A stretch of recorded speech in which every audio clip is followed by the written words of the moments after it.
watch a launch and to just see this amazing facility where all of this activity happens. Yeah, I think sometimes people think since I work at NASA, I'm around this stuff all the time. I'm not, right? I don't get to come down here nearly as often as I'd like. So it's just as exciting for me as it is for anybody else in this room.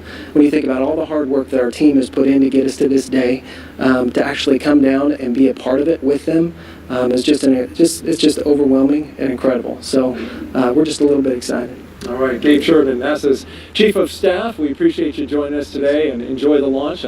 I certainly know you will if we're able to get that one off. We're going to toss this back now to Hawthorne, California. Joining us now is SpaceX's Lars Blackmore to discuss SpaceX's future ambitions to visit the Moon and Mars. Thanks for joining us again today for a second round. You're welcome. Could you tell us just a little bit about your background and what you do here at SpaceX? Yeah, well, I'm in charge of entry and landing for Starship, which is SpaceX's next rocket after Falcon 9. And before that, I worked for many years on the same thing for Falcon. So hopefully today you'll see another one of those landings on a drone ship. Awesome. And speaking of that, what role does reusability play in getting people to the Moon and Mars in the future? Well, it's really all about making human spaceflight affordable. And what you want for that is a 100% reusable rocket.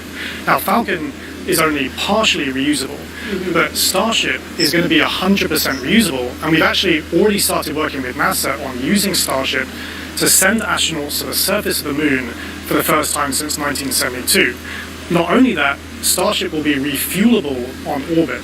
And the combination of those two things will let us send people basically anywhere in the solar system with more payload for less money than I think people have really been contemplating. I think for the first time we can seriously talk about things like lunar bases, or what SpaceX cares about most, a self-sustaining civilization on Mars.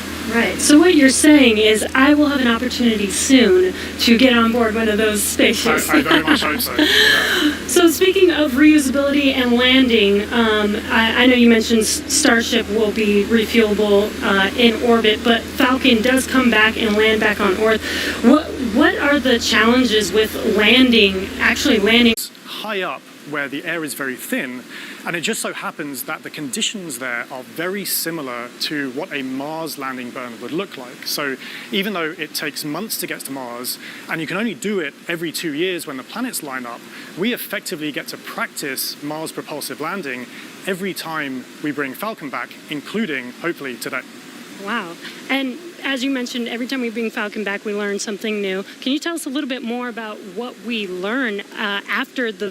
Jessica actually mentioned this earlier, that I talked about how cost is really one benefit of reusability, but reliability is the other benefit. I mean, imagine that you do all this planning to send a rocket up through the rigors of launch and re-entry, but you don't get to see the rocket afterwards. And what we would like to do with reusability, what we've been able to do with Falcon 9, is see the rocket, inspect it, and because of that, we've been able to correlate our models pre-flight to what actually happens when you launch, re-enter, and land a rocket. Right, instead of just guessing what happened to the vehicle after it's left. Exactly. That is amazing. Well, thank you again for joining us today for a second round. Hopefully the weather works with us today in a couple hours, actually. Let's throw it back to KSC with Marie. All right, actually we have Lauren here. Now today's mission opens up the door to one day allowing the general public to be able to visit places like the Moon and Mars. And as you've heard through several interviews today, reusability is a really, really important part of that. Imagine if every time you flew a plane from LA to New York, you threw it away at the end of the flight. That would mean essentially airline travel would be too expensive, costing hundreds of millions of dollars a flight, and almost no one would be able to fly. And so that's what SpaceX is trying to do here with reuse, allowing not just a handful of people to be able to go to space, but tens of thousands and hundreds of thousands of regular folks like you and me to be able to go to space. So, myself, when people like me have a chance to go, I know my dream is to land on Jupiter's moon, Europa. Scientists believe that there is a liquid water ocean underneath the ice and that it has the potential to be habitable. And so I'm super excited to get up close and personal to maybe some space fish. Leland, what about you? Where would you go? Wow, that's a pretty interesting destination. I think I would like to go to Mars. We've studied Mars so much and looked at it, and I think maybe having a Martian base that is dog friendly, bring the pups along, because I think as we explore, we want to take our families, our cultures, our traditions, with us, and flying with Doug and Bob is cool, but having more people, yeah.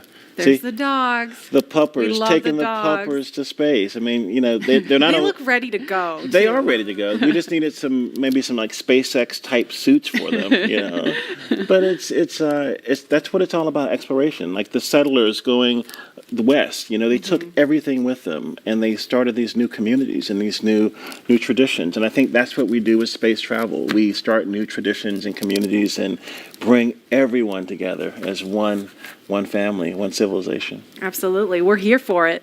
And knowing that the opportunity to fly to space as a private citizen is really just right around the corner, we have a new poll question on Twitter for you. If given the opportunity to fly to the moon, now we're talking the moon, would you fly to the South Pole where no one has ever been, or would you go to the Apollo 11 landing site? So those are going to be some interesting answers. And while there is not a ton of cargo on today's mission, Dragon is carrying 2 very special payloads, aside from Bob and Doug, of course. The first of those payloads is a series of custom art pieces entitled Humankind by Los Angeles artist Tristan Eaton. These indestructible, double-sided paintings made from gold, brass, and aluminum celebrate how far humanity has come, as well as how far we still have to go. It includes a beautiful homage to the Saturn V rocket, as well as a nod to Bob and Doug's current ride to space. And you can find more images and information about these pieces on SpaceX's social channels. Next, in the spirit of inspiring the next generation of explorers, we wanted to celebrate the class of 2020, from kindergarten all the way to graduate school. So SpaceX and NASA invited students from around the world to submit their photo to fly on America's first human spaceflight in nearly a decade. Each graduate's photo was used to create a mosaic image of our beautiful planet Earth, which we printed, and it's now being flown aboard Bob and Doug's flight on the Crew Dragon spacecraft. We received nearly 100,000 photos. That's a ton, so thank you, and congratulations, graduates. Yeah, I've got a couple of family members and friends who submitted their photos, so they're super excited about seeing their faces go to space in that beautiful mosaic. That was really cool. And again, that's what it's all about, everyone coming together with their experiences and bringing them forward to space. And I think regular people flying to space, where SpaceX is going to be flying, non-government people, non-military people, but people that have a desire to explore and do new things and traditions off planet, as we say sometimes. Yeah, all this time since we've had the International Space Station, it's been government astronauts performing the research because you're the only ones we've been able to send, right? But we've had some tourists, though. We've had people that paid their way on a Soyuz rocket. Sure. Go. But it's really the billionaire boys club. That's what Pharrell talks about. With it costs so much money to go to space, and I think that price point will come down as we make this more amenable for everyday people. Absolutely. And eventually being able to fly artists and musicians and poets, people can tell the story of what they've seen out there in a way that really connects to the soul of people down on Earth, so they feel inspired to go. Exactly. Now, following today's mission, we will be one step closer to a future where we can all have that opportunity to gain the orbital perspective and explore new worlds. In just over an hour from now, Bob and Doug will be the first people to launch on an American vehicle in almost a decade. And for the SpaceX team, if I can try to speak for all of us, which is impossible, but I will say it has been an absolute honor to have the opportunity today to have this stage to show the world what we've poured our hearts into over the years with our partners at NASA. And it's just deeply humbling to know that the agency and that Bob and Doug have entrusted us with this critical mission. The responsibility that's on our shoulders is huge, and we're just so grateful to be here today. Absolutely, and I know that our NASA teams really share in that sentiment. We heard from just a handful of them earlier when Bob and Doug were riding out to the launch pad. But there's so many people that we're probably never going to see or hear from on the public stage, but that have poured their hearts and souls, as you said, into this mission. All the engineers up late hours, checking, double checking, triple checking everything to troubleshoot and solve problems and get us to this point. So it's just really awesome that we've made it to this point. When you think about legacy, Katherine Johnson, who helped get John Glenn to space, her daughters are watching right now. Mm-hmm. And that legacy going forward to the future of space travel is powerful. Wow. And we heard from two icons of science and exploration on Wednesday, and we couldn't resist sharing these shout outs with you one more time. Wow, we're making history again. The NASA program. I am there with you guys in spirit. Bob, Doug, good luck. I know you'll be fine. I'll be watching and got everything crossed, arms, legs. I'm tied in a knot. Can't wait for you to get back safely. This is the first time a U.S.-built rocket has taken people into space in 9 years. It's quite an accomplishment. So for us at the Planetary Society, more rockets means more exploration. More people in space means more exploration. More countries involved in the endeavor of spaceflight means more exploration. This is how we know the cosmos and our place within it. So congratulations, SpaceX. Here's wishing your team, and the crew especially, a safe journey and the joy of discovery. Let's go. So great to hear from William Shatner and Bill Nye, two very recognizable faces following along on the mission. Yeah. And we want to go over to Dan and Jesse in Hawthorne, where we are now just 1 hour and 18 minutes from launch. Dan, Jesse? Hey, thanks, Marie. Yeah, 1 hour, 18 minutes. I think we're tying ourselves in knots, just like Captain Kirk. We're really hoping the weather cooperates. In about 20 minutes or so, we might clear. So we're getting hopeful. We're getting our hopes up. Yes. Very excited. Again, we're T-minus 1 hour and 18 minutes from launch, and the anticipation is real over here. Since arriving at the spacecraft, Bob and Doug were helped by our closeout engineers to get into their seats, attach their suits to special umbilicals that provide breathing air, pressurized nitrox, and a communications link to Dragon systems. They conducted leak checks, which were successful, and communications checks with the core here in Hawthorne, which is the person who will speak to them directly throughout the mission, as well as the launch director in Florida. This is where they are checking their comm path through both ground stations and the tracking and data relay satellites that we'll use to talk to the crew the entire way to the station. And after all of those suit leak checks were successful, the closeout team was able to get out of the Dragon capsule and seal up that hatch, which also got its own leak check and was confirmed successful. At this point, the closeout team is out of the pad. They're away from the BDA, the blast danger area, and weather operators are about to kick off their final checks on wind speeds at the pad, which are going to be used during the final go, no go for launch. So we're all keeping eyes on the weather right now. Before we get to that final go, no go, all the various teams at both NASA and SpaceX are going to do internal go polls, just making sure conditions are right with Falcon 9, the Dragon, the crew, the range, and the space station before the final go is given. So let's check back in with the man over in Houston, Gary, for a status and the team supporting the space station for their readiness for launch. Thanks, Dan. The team here in Mission Control Houston remains go for launch. We're also very hopeful about that weather. All systems on board the station that are required to be healthy for this mission are continuing to look good. Chris Cassidy is wrapping up his workday and will be watching Bob and Doug launch here in just under an hour. So station power and communication systems are normal. Computers and networks used for monitoring Dragon's approach have been checked out, and the cabins and the station cabin's atmosphere and pressure are as expected and ready to welcome 2 new crew members aboard. Mission Control will be closely monitoring Bob and Doug's flight and checking off milestones for most of the flight, And this very same team will be coming back tomorrow to be ready when Dragon gets in range of the International Space Station and we begin integrated operations and prepare for Dragon's docking. So I'll send it back. International Space Station team here is ready for launch. Go Falcon 9, go Dragon, and Godspeed to Bob and Doug. All right, thanks, Gary. If you are just now joining us, you picked a really good time. We're just a little over an hour to launch. And welcome to our coverage for the mission known as Demonstration Mission 2 or Demo 2. Liftoff time still holding for 3:22 p.m. Eastern. Tracking no issues with Falcon 9 or Dragon. Everything good with the range so far. We're just really keeping an eye on that weather. Over the last 3 hours, our crew members, Doug Hurley and Bob Benkin, donned their SpaceX suits in the historic crew quarters suit-up room. After that, they walked out of crew quarters, just as every astronaut to fly from space from this port has done since Apollo 7.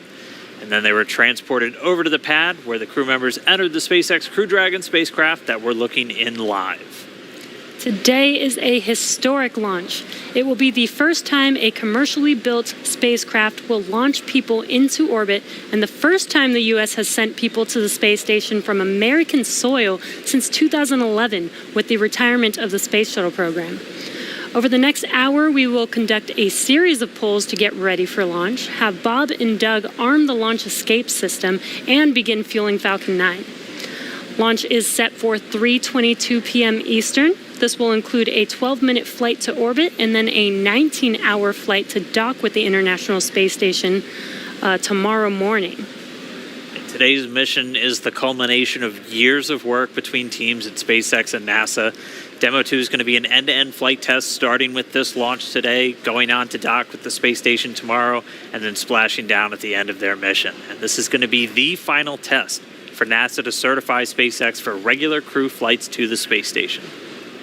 We've been hearing a little bit from the crew on board Dragon, which you can see on your right screen. They are currently strapped into their seats and already through communications and leak checks. They're able to follow all the milestones still ahead on those display panels just above them, getting insight into all Dragon and Falcon 9 systems as we proceed towards launch.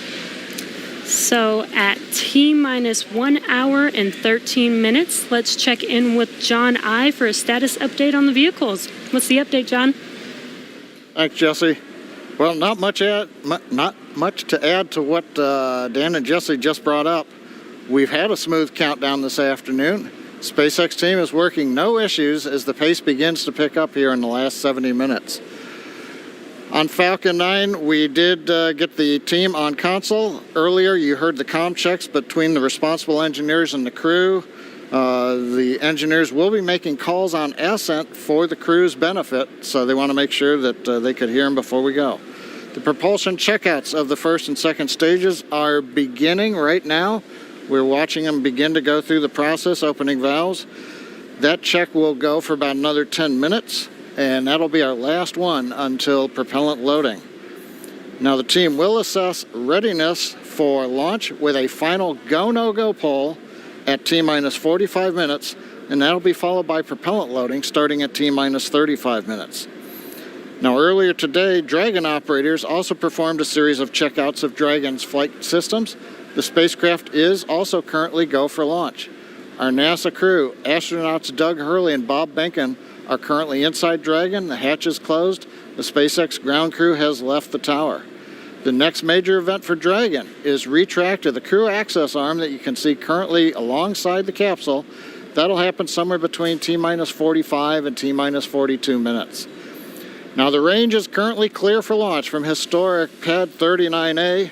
The worldwide network of ground stations and the tracking and data relay satellites are ready to support Dragon as it heads into orbit. The weather, that's the one concern. We will get a weather brief at T-minus 1 hour, so just under 12 minutes from now. Currently, the ground and upper altitude winds are go, so that's one thing that we can check as green. At the current time, we did have some rain earlier that appears to have let up, but we are red on conditions for both the electric field at surface levels, lightning, and cumulus clouds. There is a expectation that a forecast that'll be coming up at about T-minus 1 hour also may give us clearance of those conditions. So everything is focusing now on the weather brief at T-minus 1 hours. Also, we should hope to hear about the final check on the ascent corridor. That's the weather along the Atlantic seaboard in case Dragon had to abort on the way to space. The conditions there have been marginal, but the expectation that it would be good for launch. But we will get all of that coming up here very shortly prior to entering propellant load.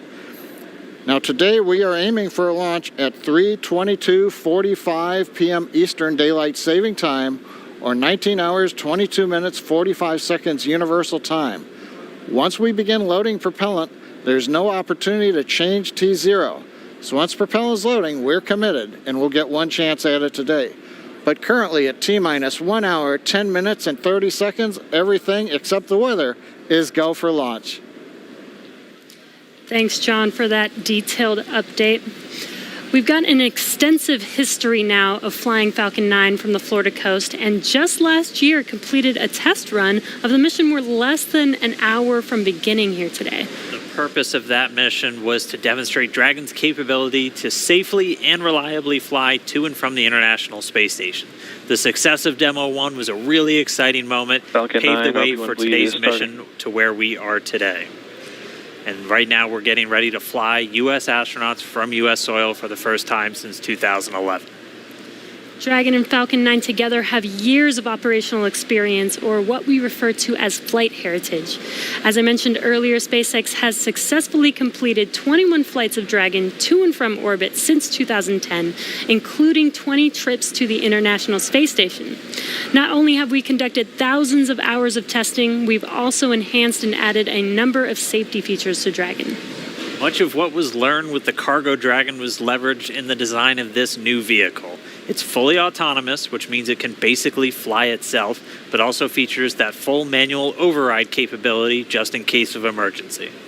And many of the other enhancements help towards SpaceX's goal of reusability and less refurbishment time between missions. So let's take a closer look at these advancements. Standing at almost 27 feet tall, from the very bottom of the trunk to the very top of the nose cone, Crew Dragon's comprised of two main elements. You have the capsule, which is designed to hold crew and pressurized cargo, and then you have the trunk, which holds unpressurized cargo as well as having a solar array and radiator. And the nose cone at the top of the capsule protects the docking system as well as the guidance navigation control system, or what we call GNC. The nose cone opens for docking and remains attached to the Crew Dragon spacecraft, and that's unlike the previous version of Dragon, and that helps towards our reusability efforts. Completely opposite the nose cone is that trunk. It has attachment points for Falcon 9, the Dragon capsule, and it can hold cargo. On the very outside of the trunk, one half of it contains a radiator that rejects heat from the active thermal control system into space. That's the white part, and that uses SpaceX's new picotiling technology. The other half contains the solar cells used to charge the spacecraft's batteries. And though we only have 2 astronauts on board today, the spacecraft is actually designed to accommodate up to 7 crew members with modular seats that can be removed and replaced by additional cargo. The seats are made of carbon fiber and are custom sized for any crew member flying on board. The control panel centered right between the pilot and the commander seats and has those 3 touchscreen displays that gives the crew insight into Dragon and even the ability to operate the vehicle and fly it manually. And finally, our Super Draco launch escape system is a key safety feature of Crew Dragon, giving the crew the ability to safely escape from the time of launch all the way to orbit. And as we look to the future beyond this test flight later this year, the first operational crewed mission for NASA will take place. NASA astronauts Mike Hopkins... Trying to review your launch commit criteria and indicate readiness at the appropriate time. Step 5469 for propellant load and launch. That's a good sign. That was the launch director. We're getting ready to pull the teams as we move towards that go, no go for propellant loading, which happens at about 45 minutes before launch. But back to our Crew 1 mission, NASA astronauts Mike Hopkins, Victor Glover, and Shanna Walker, and Suichi Noguchi of the Japan Aerospace Exploration Agency, or JAXA, were chosen to support this mission. And bleeding M1Ds and M1 now. but today Doug Hurley is the spacecraft commander for this mission. He previously flew on 2 space shuttle missions as the pilot on STS-127 and STS-135, which was the final space shuttle flight. Here's a closer look at Doug Hurley. Excited? Very excited. Yeah, very excited. You feel ready? Still pumped? Oh yeah, I think we're ready. I think we're certainly ready. Joining the SpaceX Demo-2 test. He is a Marine Corps colonel and test pilot. He was selected as an astronaut in 2000. He piloted Space Shuttle Endeavour and Atlantis for STS-135, the final space shuttle mission. Introducing NASA astronaut Doug Hurley.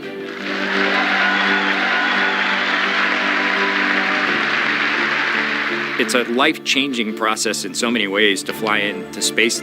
It's just overwhelming in some respects. Just the sensations, the rumbling, the shaking, the acceleration. My name is Doug Hurley, and I'm the spacecraft commander for the Demo-2 mission to the International Space Station.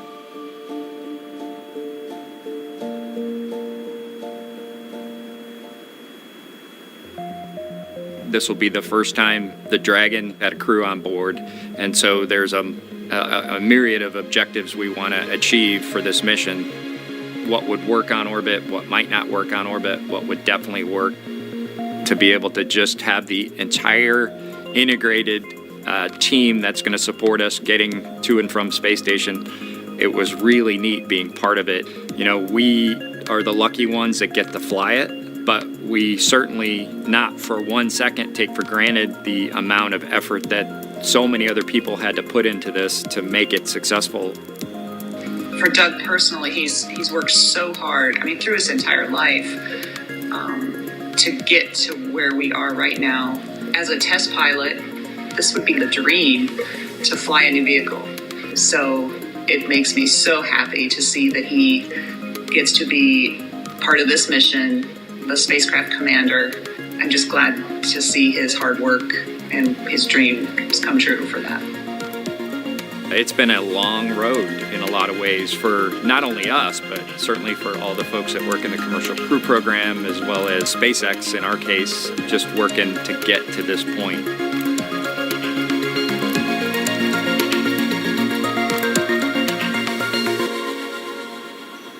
And we're a little over 1 hour, 3.5 minutes away from launch. Now let's learn a little bit more about the man sitting next to Doug Hurley inside Dragon, NASA astronaut Bob Behnken. My career at NASA has kind of spanned a couple of decades at this point. I arrived with the class of 2000, went through the training program, primarily focused on the space shuttle and the International Space Station, learning those systems. Having launched a couple times on vehicles, you know, the second time was definitely different than the first time. You can feel a little bit guilty of, hey, should I study one more thing, or is there one more piece of information I should get? Am I really prepared or not? So that's definitely different between where I was on my first flight and where I'm at right now. For me personally, as a spouse, watching everything that Bob has put into this over the last 5 years, the dedication that he's shown, the perseverance is pretty special. For both of us, though, the way our minds work, it won't be until sort of the mission is complete that you have really a chance to savor it and celebrate it. This is a huge accomplishment for an Air Force flight test engineer to be part of the demonstration mission of a brand new vehicle. It's going to be amazing. Without a partner that has that same appreciation, I think it can be challenging for some folks. There's a lot of work and a lot of time that takes away from family that that my spouse appreciates, and I love her for that. On a deeply personal level, I'm really excited that my son is going to get a chance to see me launch into space. Being an astronaut has been a little bit of an action thing for him because he's seen me do it in old videos, but he hasn't seen me do it for real. And so I'm excited for him to see this launch. Really, my role on the Demo-2 mission is to make sure that we get this vehicle tested and evaluated so that we can move on to more operational missions at the International Space Station. We've got a lot of objectives on board the vehicle that we need to accomplish to really make sure that it's good to go. We'll make sure all those systems are working during the test flight so that the future missions will have them available even if they don't plan to utilize them.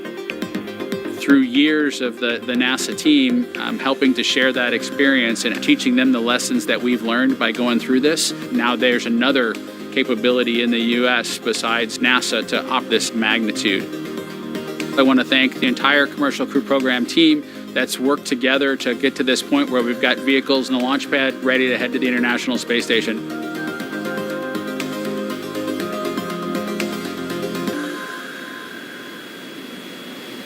If we look even further into the not-so-distant future, flying on a mission to space will be an option for more people as SpaceX plans to also fly private astronauts on board Dragon. Earlier this year, SpaceX signed an agreement with the space tourism company Space Adventures to fly up to 4 passengers on an orbital trip aboard Dragon as early as next year. And of course, it's NASA that is making private astronaut missions to the space station a possibility. We are looking forward to these missions, and we hope that you guys are all too. All right, we are just 20 seconds away from T-minus 1 hour. This is going to be a really big moment that everyone's going to want to listen to. We're expecting a weather update, obviously hoping that the weather is improving, and so we should find out in the next 10 seconds or so. So we're going to stand by for a moment and wait for the Corps to give Bob and Doug a call, and then we'll all hear the latest. Dragon, SpaceX, we're at T-minus 1 hour. You are go for Section 6 when ready. We'll put it in work.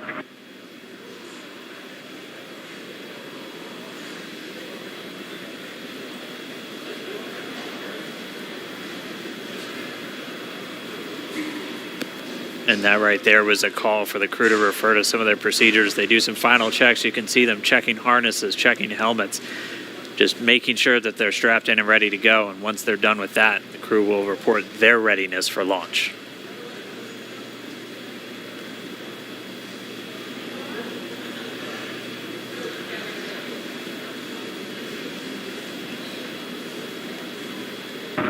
SpaceX Dragon in 6.4. Bob and I are go for launch. copy, go for launch. And next up will be go to GoPro at T-minus 45. Dragon copy. All right, the crew is go for launch. So we are inside of 1 hour, still waiting for the weather update. But I mean, this day is one for the history books. We're returning crewed launches to station from American soil on American rockets. It's been almost 9 long years since we retired the space shuttle program. I remember that day. I'm going to remember this day. It's been a long road to get here, countless hours by thousands of dedicated professionals from NASA and SpaceX. It's been an exciting week, but this last final hour is just so exciting right now. Today's mission will be Crew Dragon's second test flight and its first test with humans on board.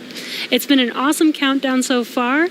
Weather, we're still waiting for that update, so it's still a watch item, but the crew is go for launch, so at T-minus 45 minutes, hopefully we'll get an update on that weather. We've had a really clean countdown so far. It started with suit up just over 3 hours ago. The SpaceX team helping Bob and Doug put on their suits, conducting initial checkouts, including an initial pressure and leak check before they got to the actual walkout. And all of that done in that operations and checkout facility. The crew walkout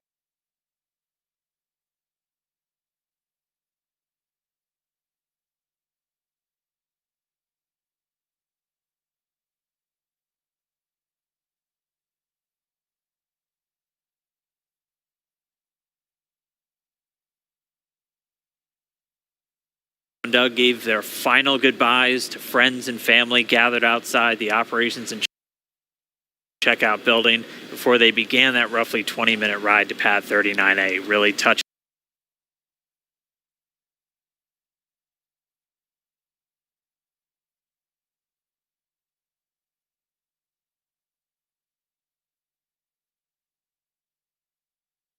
moment, saying goodbye to their family, both their wives and sons right in front of them.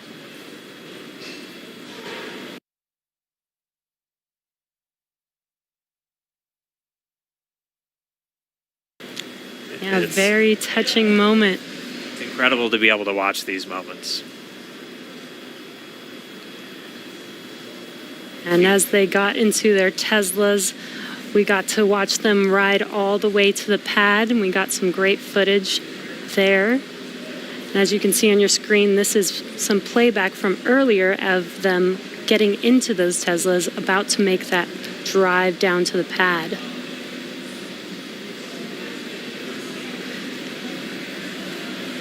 And once they got to the pad, they did take a minute to take in the sights, and they headed up the fixed service structure to begin the process called Crew Ingress, where Bob and Doug entered.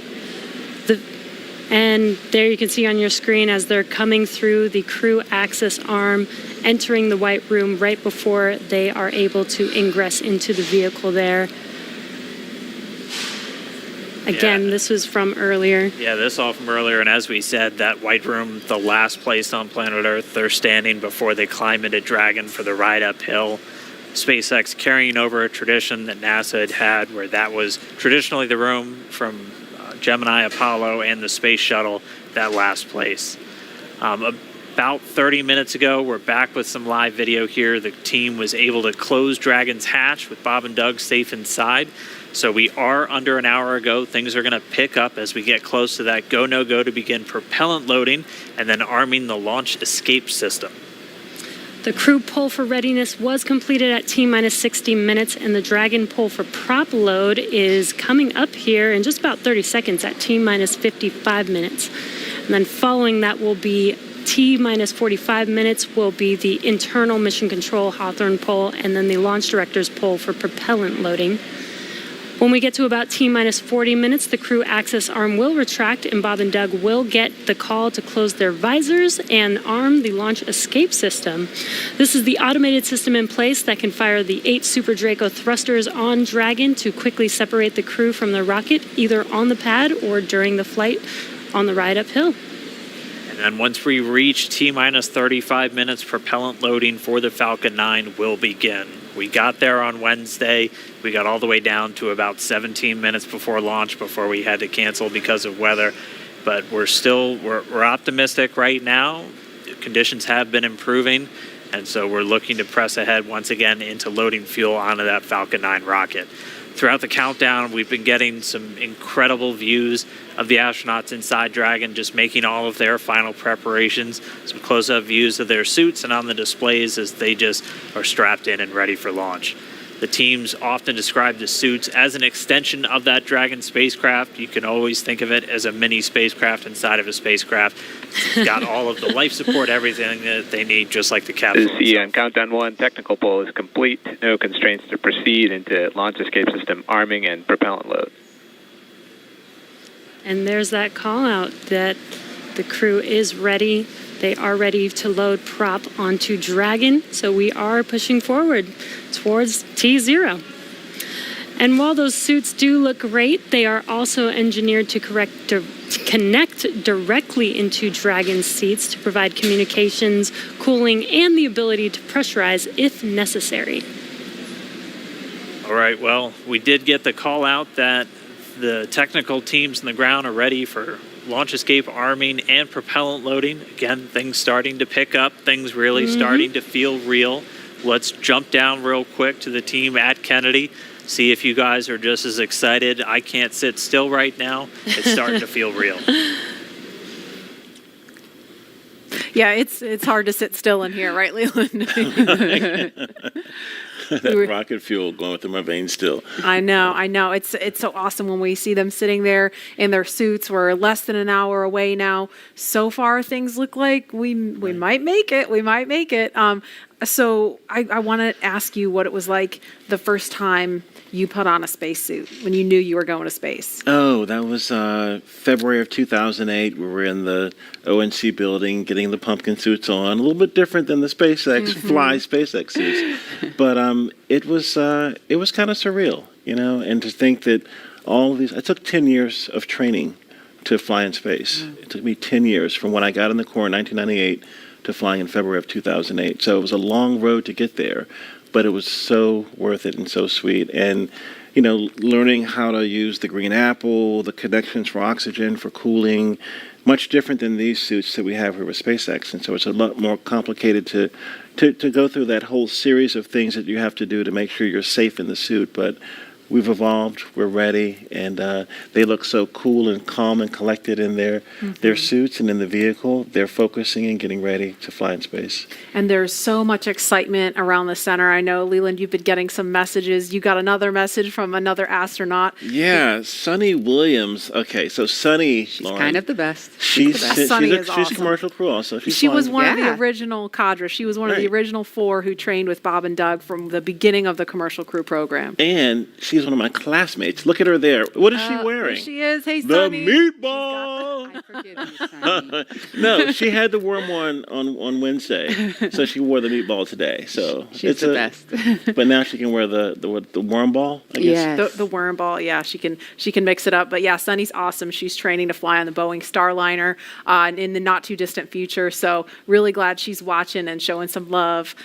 So thanks a lot, Sunny, for sending that note. And again, we're looking at a live view of the Crew Dragon on top of a Falcon 9 rocket. You can see the crew access arm to the right of your screen. That's the hallway that Bob and Doug walked down to get into the White Room, which was the last place we saw them standing up before they climbed inside Dragon.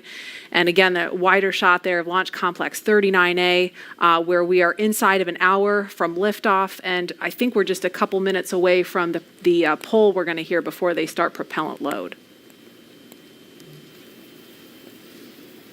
Again, a 2-stage rocket there. And gosh, you guys, the weather looks not that bad. I mean, obviously official forecast, but it doesn't look quite as bad as it did Wednesday. We've got a little bit better odds. So there's the countdown clock. We're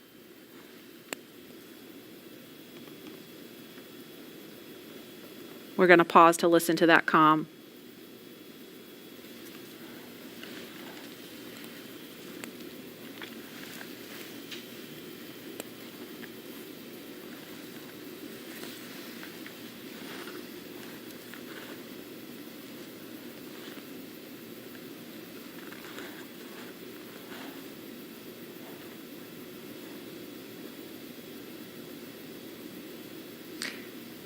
If you're just joining us, we're less than 50 minutes scheduled liftoff of the Falcon 9 rocket carrying Crew Dragon.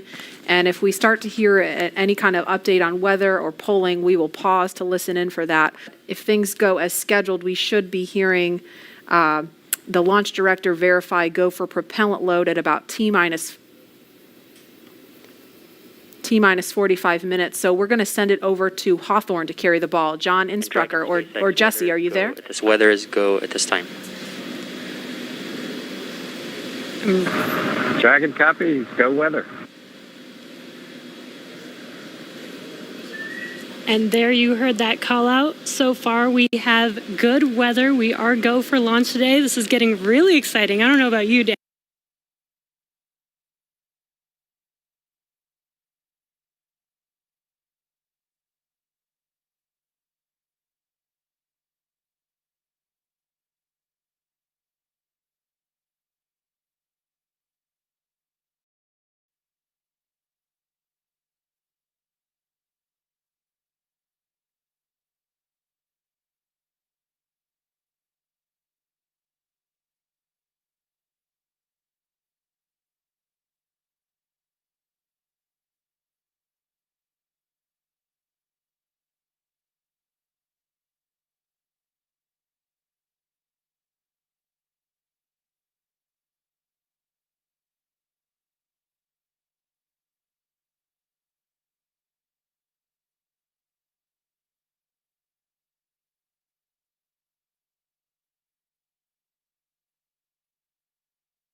My heart is beating pretty fast right now. We've been waiting for those words since Wednesday. Oh, and yeah. we did hear a call to the crew, just in case you missed it, that they were only tracking one final weather constraint, a cloud rule. They were expecting it to clear up within 10 minutes, and it's cleared up now. So we are currently go on weather. Yes, and pretty incredible to be so close to launch, and the road leading up to this point has been pretty incredible as well. It has been. It's between NASA and SpaceX. We've been working together since SpaceX started flying cargo to the International Space Station, now getting ready to launch crew. And we've been really fortunate to work with not only a lot of international partners on the International Space Station, but a lot of And as really a reminder here in the control room, we'll be closing doors here once we start with propellant load. Any last-minute bio breaks, please go ahead and accomplish those in the next few minutes. And the launch director just getting the teams ready. We'll be coming up on that propellant loading. Again, that starts at about 35 minutes prior to liftoff, so in about 12 minutes from now. There's going to be a go, no go coming up really soon. So let's go over to our man, John I, for the latest. John? It's T-minus 47 minutes, 24 seconds. We're continuing to count down. As you just heard, the launch director and launch team are preparing for the readiness for launch poll. Now, the launch director is currently checking with Dragon mission director, NASA launch manager for their readiness. And actually, it sounds like everybody is good there. The director will then ask the team, he'll tell them the poll is open, and the 13 members of the SpaceX launch team will be electrically polled for their go to load propellant, continue all the way to launch. Now, we will hear that poll results and a briefing from the launch director at about T-minus 45 minutes. The good news right now is that the weather is go. All the conditions that were read shortly a while ago, 1 hour, have cleared. We're, as the weather forecaster said, cautiously optimistic. Currently, Countdown. the probability... Poll is complete. We're go for propellant load. Well, we got an early call out there. And launch control clear to retract the access arm on time. Have access arm retract at T-minus 45 minutes. Got an early call from SpaceX launch director Mike Taylor that the poll is go. You also heard the direction T-minus 45 minutes to prepare for retract of the crew arm. As we hear more discussion, we'll stop in, but right now, weather for liftoff, ground level winds are good, 10 to 15 miles an hour, well within limits. Upper altitude balloons show that conditions are acceptable. The red weather conditions have cleared up, the last one being cumulus clouds. And the probability of violation is set at 30% right now, so that's 70% chance of good weather. We're continuing to watch. There is about a less than 10% chance of lightning. We're on the abort corridor, off of the Atlantic coast. In case, for example, it's stage separation, Dragon had to abort into the ocean. The conditions there are acceptable. There has not been lightning lately. The weather, winds are good, light rain. It is go, but NASA is going to continue to conditions. T-minus 45 minutes and counting. Reminder on hold and launch escape protocol. For non-urgent no-go conditions, brief the CE or LD, and they will approve aborting the launch auto-sequence and proceed to launch abort. For urgent issues affecting the safety of the operation, operators shall call hold on the countdown net. Launch control will immediately abort the launch auto-sequence and proceed to the launch abort auto-sequence. Operators shall also advise launch director whether structural break or fire imminent or occurring for Dragon manual escape flight rules. A reminder on fire alarm instructions. In the event of a fire alarm, key operators previously put their post while the alarm is evaluated. In the event that personal safety is threatened, evacuate to the south-facing emergency exit, which leads directly outside. Time, weather is go for launch. You can see on the screen, we're inside T-minus 40, we're T-minus 44 minutes, 5 seconds. Crew access arm retracting away. SpaceX launch director is given the final brief to the crew, and we will be beginning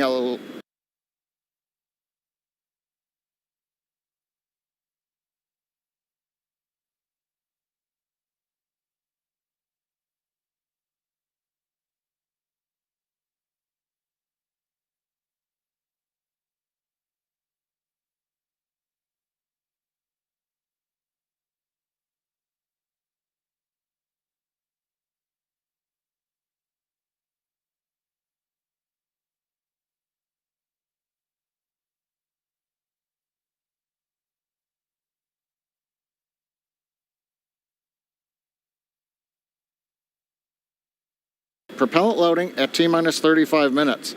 So right now on Falcon 9, ready to get into propellant loading. Drew, getting configured, set up. The arm is pulling away. The range is go for launch. They continue to monitor the air and the sea space, everything. And we finally have gotten green across the board on the weather conditions, but we can't take a deep breath.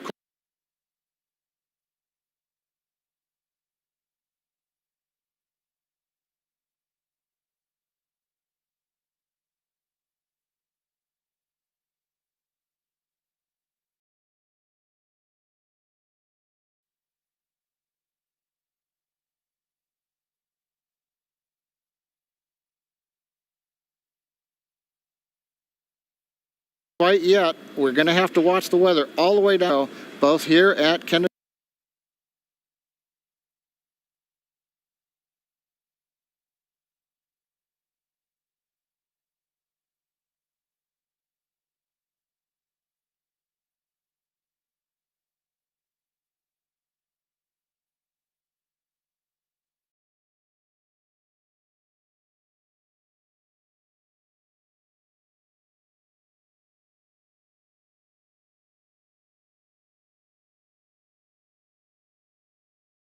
Space Center and out in the Atlantic in the abort zones. Many of you following the launch from the United States on our hotspot map.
Right now, we're seeing large numbers of folks logging on, tuning in from coast to coast and around the world. So we'd like to know, is this your first time watching a launch live, not counting Wednesday? And if not, how many have you seen before?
Tell us using the hashtag #LaunchAmerica from your favorite social media. And with that, at T-minus 42 minutes, 50 seconds, conditions are go, and we are counting down for an on-time launch. Let's send it back over to Kennedy Space Center as the action begins to pick up on the pad. Dragon, SpaceX, you are go for Section 7, close visors, and arm launch escape system.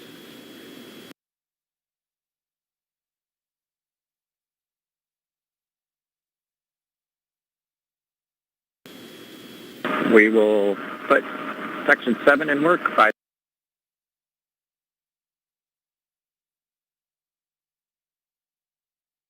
Visors coming close.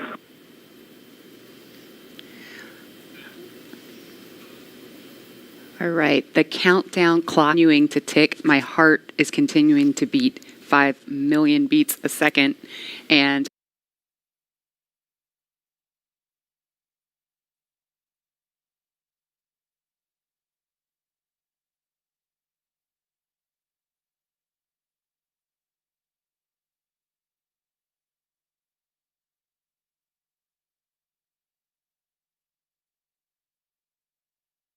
so close. SpaceX Dragon in 7.2. Visors are closed. We're arming launch escape system.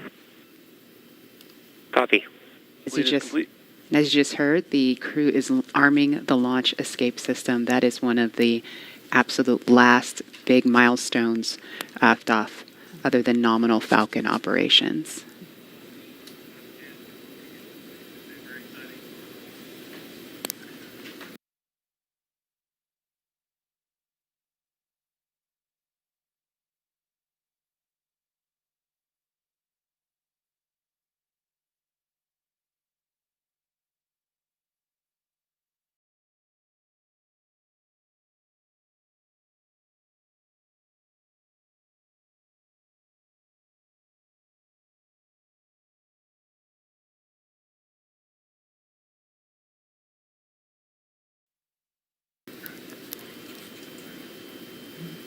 So just a minute ago, we saw the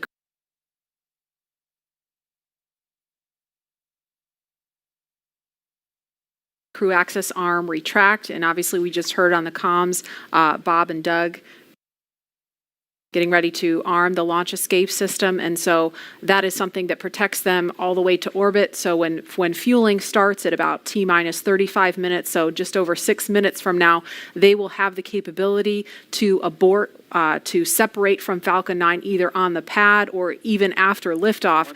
That's a critical safety capability. And we are going to go over to Hawthorne now to take us through these next minutes. Jesse? Section, switch into nitrogen. Switch into nitrogen. And we did hear that call out that they are arming the launch escape system, so very exciting. SpaceX has designed Crew Dragon and Falcon 9 to be the safest launch system ever flown. So we brought back Nick Picone, SpaceX's Nick Picone, to talk more about this again. Thanks for coming back and joining us today, Nick. Hey, Jesse. Happy to be here. Manager for our in-flight abort test earlier this year and now works on the Starlink team. Nick, on Wednesday, you talked about the launch escape system. Could you just give us a brief summary today for those that are joining today? Sure. So the launch escape system, again, is our ultimate safety feature to keep off in the event of a major Falcon anomaly on the pad. The system is designed to automatically fire if either vehicle detects a dangerous condition developing. Dragon will use its 8 Super Draco engines to push the capsule off and away to a safe distance away from this Falcon. This capability is critical. It's what keeps the crew safe, and we're now active and armed on the pad with it protecting the crew. And as you mentioned, the system allows the Dragon to separate and get away from the vehicle. I believe it goes into the ocean. What happens after it lands safely in the ocean? Correct. So for most of our failure modes, the successful end state is Dragon deploying parachutes, splashing down safely in the ocean. But since a launch escape can happen while the vehicle's on the pad or anywhere in flight up through orbit, it could be splashing down right off the coast of Cape Canaveral. It could be splashing down thousands of miles away in the North Atlantic. If that happens, to make sure we can get to Bob and Doug as quickly as possible, the Space Force's 45th Space Wing, Task Force 45, has pararescue teams staged and ready all around the world, ready to drop in and rescue Bob and Doug as soon as possible. And you mentioned that the launch escape system will keep them safe all the way up to orbit. What other options are there after Dragon is in orbit? Sure. So if for any reason we're unable to dock to the International Space Station, we have several pre-planned return trajectories where NASA and SpaceX recovery forces will be waiting to recover them. It'll look like an otherwise totally normal recovery operation except for the early end of mission. this operation is one of 2 identical crew recovery ships. We do that because the landing sites, we want to maintain as much flexibility as possible. There could be changing weather conditions that leave the other one up. So we have those 2 identical ships, one in the Atlantic, one in the Gulf of Mexico. And our space operations team can redirect the spacecraft to go to whichever is the safest option for the crew at that time. And with the vehicle, in almost any scenario, it sounds like the vehicle will land into the ocean. It may look like a gentle landing into the ocean, but it's a pretty dynamic event happening. And you mentioned there are teams that are ready to go and rescue the vehicle and the astronauts on board. How do you prepare for something like that, especially with so many different scenarios that could happen? Sure. So we're lucky to have had about a decade of recovery experience with Cargo Dragon 1 in our previous trips to the International Space Station. That, along with our booster recovery missions, we've got a great team of recovery operators here who have a lot of offshore experience with our spacecraft. The system, though, that we took that experience, we built up a new crew recovery ship, 2 identical crew recovery ships, I should say, which have a lot of those lessons learned baked into the design of that ship and the operations. These new ships have complete medical facilities, an operational helipad, and redundant communications, power, and propulsion to make sure they're robust and ready for anything we encounter offshore. We've also done tons of training exercises with SpaceX team, the NASA team, and the rescue forces I mentioned earlier, practicing capsule recovery, emergency scenarios where we have to get the crew out of the capsule while they're still in the water, as well as those helicopter evacuations, taking off and landing from the pad many times so that we make sure the team is ready to do that. They're all staged and ready. They feel ready to support, and will be ready to call on us if anything goes wrong today. Awesome. It sounds like Bob and Doug are in some really good hands and will be safe no matter what occurs on the vehicle. So thank you, Nick, for joining us again, for walking us through all of those details. I hope you're just as excited as we are for a launch coming up here very, very shortly now. So we're going to send it over to KSC to Lauren. Thank you, Jesse. So as you just heard, fueling is about to begin at T-minus 35 minutes. We are about 50 seconds away from that. And so we're getting really, really close to the first launch of astronauts into orbit from American soil since 2011. The launch escape system is armed, which, as you know, happens before fueling. And Dragon propellant load, that's the propellants that are inside of the Dragon capsule, not the rocket. Prop load for Dragon took place weeks ago and just a few miles down the road in what we call Dragonland. And those propellants, they are MMH, or monomethyl hydrazine, which is the fuel that we use. It's hypergolic fuel. And NTO, or nitrogen tetraoxide, that's the oxidizer. Those two come together and they ignite in space to propel the vehicle. You don't need that TTEB or a third thing to ignite because hypergolic propellants don't require it. You just need the fuel and the oxidizer. And as you just heard, propellant load has started on Falcon 9, and that's awesome. All right, so that bipropellant system feeds all of the engines on Dragon. So Dragon has 12 service section engines in each. So there's 3 in each quad. 3, 3, 3, and 3. Those are used for on-orbit maneuvering for Dragon. There's also 4 additional Dracos that are underneath the nose cone for large Delta V maneuvers that the vehicle will perform. But the engines that Nick Pacone was talking about earlier are Super Draco engines. We have 2 in each quad of the vehicle, so 8 total. And those are bigger engines with a high-flow propellant system, and those are what off of Falcon 9 in the unlikely event of emergency that requires us to get off of Falcon. Now, you probably remember, a Mercury, Apollo, Soyuz. They have that big pointy tower on top. That's the launch escape system for those vehicles. It is actually just another rocket on top of the spaceship that lifts the vehicle off. In the case of Dragon, our escape system is integrated into the vehicle completely. And so that's just better from one less thing you have to jettison every single flight. But it also allows us to have escape capability from the pad before T0 all the way through to orbit. And so even if the very last minute, if we needed to get off of stage 2 while we're in space, we could actually escape to orbit. So yeah, that's the escape system for little baby Dragon here. Thanks, Lauren, and thanks for walking us through that, because I think it's really important that people understand that critical safety capability, and that's the whole point when we hear that launch escape system is armed. What that means is that in an instant, they can separate from Falcon 9, shoot up into the air, and they can splash down safely in the Atlantic Ocean under Dragon's parachutes. And it was designed to do that. So now that fueling is underway, it's been going on for about 2 minutes now. So they have that safety capability ready to go on standby in an instant if they need it.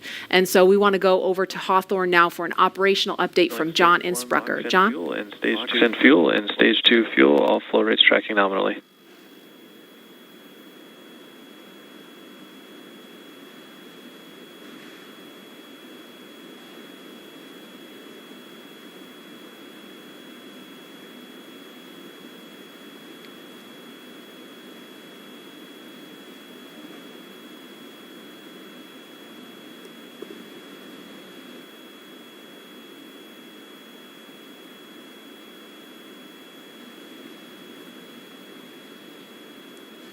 We're at T-minus 32 minutes, counting down. These final minutes, everything's still looking good for Falcon 9 and Dragon for an on-time launch.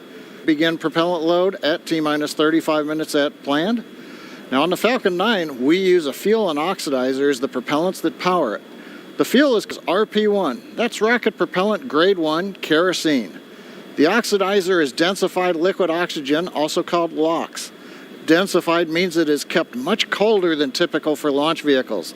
This allows for more oxidizer to be loaded into the first and second stages. Now with the fuel and oxidizer on hand, we need an ignition source to complete that fire triangle, as we call it.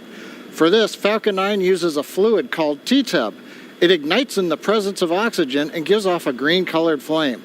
Now it's hard to see on the first stage ignition due to the water that'll be spraying on the pad, but you might just see the green flare as the second stage engine ignites following stage separation over 2.5 minutes into flight.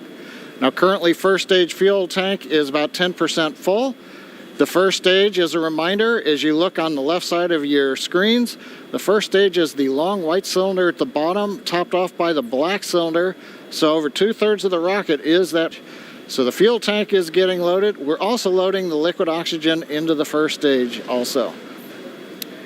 The second stage, which is the top 1/3 between the Dragon and the black cylinder, that's the white second stage, that is being loaded with fuel right now. That's about 8% loaded at this moment. Liquid oxygen loading is going to begin on second stage at T-minus 16 minutes 30 seconds. Liquid oxygen loading will continue on both stages all the way down to the last few minutes of the count. We're also loading helium into pressure vessels on the stages. That's used in flight as the propellant is pulled out by the strong Merlin turbopumps. On board the Dragon spacecraft, astronauts are monitoring systems while the propellant is loaded into Falcon 9. While we mentioned we had trained them with sounds that we had recorded on board. They've been through most of a propellant load, and they are now experiencing those sounds and vibrations. Stage 1, grab helium load started. To report no problems. They are go to support launch. Weather, the last of the red conditions cleared up about 15 minutes ago. Everything is marginal but acceptable on the weather. We'll continue to watch all the way through the countdown. Now, as a reminder, today we are now into an instantaneous launch window now that we've begun propellant loading. So at this point, if we hear a hold for any reason, we'll have to stand down and target our backup launch opportunity tomorrow, May 31st. Thanks, John. For Demo 2, Bob and Doug's mission will take about 19 hours, and their journey is fairly similar to the trip our cargo Dragon makes back and forth to the International Space Station, but with two notables, and that's docking and splashdown. And as we await T-minus 0 in just under 29 minutes from now, the ground operations teams are doing system checks to make sure Dragon and Falcon 9 are both ready for liftoff. And we're continuing to get live views inside the capsule with Bob and Doug, and you're now also looking in firing room 4 down there at the Cape. Once we hit T0 and a successful launch occurs, we will watch Falcon 9 and Dragon make. There'll be Falcon 9 first and second stage separates and sends Dragon on its way to the space station. And at this point, mission operators will prepare Dragon for on-orbit operations, where the vehicle will execute a series of burns that gradually raise its orbit to align more closely with the space station, as you can see in this animation.